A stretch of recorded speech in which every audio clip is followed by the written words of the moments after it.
दोस्तों ये वीडियो मेरी सभी वीडियो से अलग होने वाली है क्योंकि इस वीडियो में हम लोग सॉल्व करने वाले हैं सैम्पल पेपर को। अब आप लोग सोच रहे हो कि मैं सैम्पल पेपर क्यों सॉल्व कर रहा हूं। दोस्तों 5 दिन बाद प्री बोर्ड 2 है, तो प्री बोर्ड 2 की तैयारी को ध्यान देते हुए मैंने सोचा क्यों ना सैम्पल पेपर लगा लिया जाए ताकि एक व्यू मिल जाएगा। तो इस वीडियो में मैं सॉल्व करने वाला हूँ सैम्पल पेपर साइंस का, वो भी पूरी एग्जाम की तरह। 3 घंटे टाइम अलॉटेड है, 3 घंटे हम उसको सॉल्व करने वाले हैं, जितने देर तक सॉल्व कर पाएँ। 3 घंटे और 15 मिनट तक हम क्वेश्चन को पढ़ेंगे जैसे पढ़ते हैं, तो एकदम फुल एग्जाम वाला फील आने वाला है। और इस वीडियो के लास्ट तक मैं उस मार्क्स को कैलकुलेट करके भी बताऊंगा कि सैम्पल पेपर को देखने के बाद कितने मार्क्स आते हैं। Let's start this video. दोस्तों ये है एडुकार्ड का 2 साल पुराना सैम्पल पेपर। इसको भी मैंने अपने दोस्त से मांगा था और आप लोग सोच रहे होंगे 2 साल पहले का क्यों सॉल्व कर रहा हूँ। दोस्तों फ्री का चीज़ कौन छोड़ता है।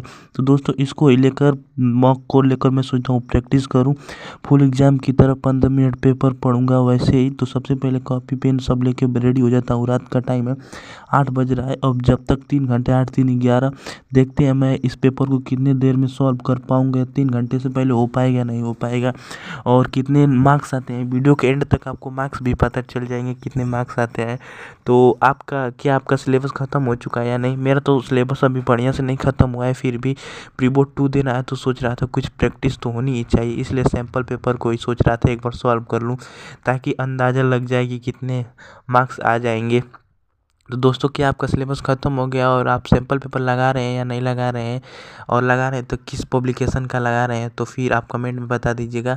और फिर मैं इस सैम्पल पेपर को 15 मिनट तक पढ़ता हूँ। और दोस्तों मैं सोच रहा था कि एकदम पूरा एग्ज़ाम की तरह पढ़ूंगा, लेकिन एक अजीब घटना हो जाती है। घटना दोस्तों ये हो जाती है कि मैं 15 मिनट के अंदर पूरा सैम्पल पेपर पढ़ ही नहीं पाता हूँ। मतलब मुझे अंदाज़ा मिलने लगता है शुरू के 15 मिनट इधर उधर पलटने के चक्कर में ही बीत जाते हैं और 15 मिनट तक मैं पूरे पेपर को पढ़ नहीं पाता हूँ। तो फिर मैं सोच रहा होता हूँ कि अगर ऐसे ही गलती की तो फिर ज़्यादा टाइम लग जाएगा। तो इसी को टाइम को मैनेज करने के लिए एक प्लस पॉइंट मुझे ये मिल जाता है कि 15 मिनट के अंदर मैंने एमसीक्यू पे सारे ज़्यादा टाइम देने एमसीक्यू के पे। कारण मुझे इसका प्लस पॉइंट मिल जाता है कि मैं सारे आंसर पहले ही सोच चुका था। भले ही पूरा पेपर नहीं पढ़ा था, लेकिन इतना तो अंदाज़ा लग ही गया था कि इसका आंसर क्या होगा। तो फिर एमसीक्यू मैं सॉल्व करने लगता हूँ। टाइम को मैनेज करने के लिए मैं सबसे पहले लीड लेके चलता हूँ, मतलब जल्दी से जल्दी कोशिश करने की करता हूँ।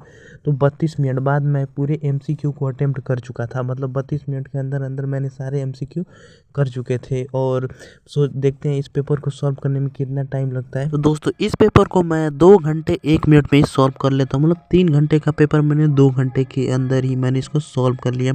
और मैं भी शॉक था कि मैं इतना जल्दी क्यों कर पाया, लेकिन इसका रीज़न ये हो सकता है क्योंकि मैं घर पे दे रहा था तो ज़्यादा कंफर्टेबल फील कर रहा था और मेरा सिलेबस भी नहीं कंप्लीट हुआ था। तो मुझे जो क्वेश्चन आ रहे थे वही क्वेश्चन ज़्यादा अच्छे से कर रहा था, और जो नहीं आ रहे थे उसका कोई डर नहीं था मार्क्स कटने का, तो ज़्यादा अच्छा नहीं ध्यान दे रहा था।